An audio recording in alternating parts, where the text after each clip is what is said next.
بەشی خوێندنی کوردی لە کەرکووک زیاتر لە 1663 فەرمانبەر و مامۆستای لەخۆ گرتووە. لەو ژمارەیەش زیاتر لە 4000 کەس داوای گواستنەوەی ڕاژەکانیان بۆ سەر بەغدا کردووە. ئێمە 1663 یعنی میلاکمانەیە کە بۆچە وەرەگرێ بۆن لە مانگی هەشتا، بەڵام ئەوەی کە داوای کردێم ئارەزومەندانی و ئەو کەسەی ئارەزویلێتی تا ئیسا زیاتر لە 4000 کەس ینی عریزی تەقدیم کردەوە بۆ گواستنەوەی لە میلاکی لە سەرهەرێم و بۆ بەغدا.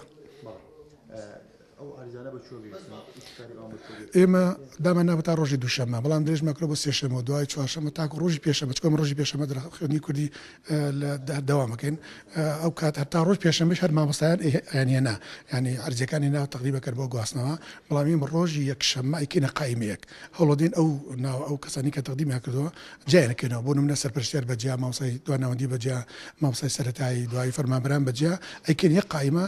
لەم بینەی شار لە وەزارەتی پەروەردەوە لە سەرزاری مدیر عام بە شەفەهی داوا کراکەوە مامۆستایانی کەرکووک داوای گواستنەوەی ڕاشە بکەن بۆ سەر بەغدا کە ئێمە بەشی خوێندنی کوردی بەشێکین لە پەروەردەی کەرکووک لە دوای 2023 لە 27 پێنجەوە ئەو بەشە دامەزراو تا ئێستا هەموو شتێکمان لەسەر بەغایە بەس تەنیا موچەکەمان لەسەر هەرێمە، بۆیە داواکاری مامۆستایانمان بەرز کردووە بۆی ڕاژەکەیان بگەڕێتەوە سەر بەغا و موچەکانیان وەکو هاو مامۆستایانی کەرکووک وەربگرن.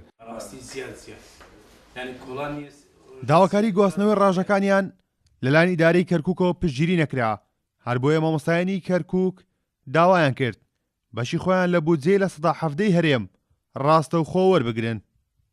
داوای ئەوەمان کرد کە ئەو تەخسیس مالیەی کە بۆ مامۆستایانی خوێندنی کوردی لە کەرکووک کە بڕەکەی پێم وابێ 6 ملیار و کەسرە ڕاستەوخۆ بدرێتە کەرکووک، نەدرێتە شوێنی تر. ڕاستەوخۆ بدرێتە کەرکووک ئیتر چجا ئەدرێتە محافەزە، ئەدرێتە پەروەردە، ڕاستەوخۆ لە ڕێگەی ئەم کەی کرد و ئەوانەوە ئەدرێ بە مامۆستا.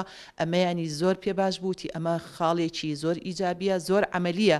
من ئەتوانم لێرەوە بەڵێنتان بدەمێ بڵێم ئەمە ئەتوانین جێبەجێ بکەین. نەک ئێمە ئێستا لەم دۆخەی دوای 16 ئۆکتۆبەر هەوڵی ئەوەماندا بێ گواستنەوەی ڕاژەی مامۆستایانی خوێندنی کوردی بۆ سەر بەغا.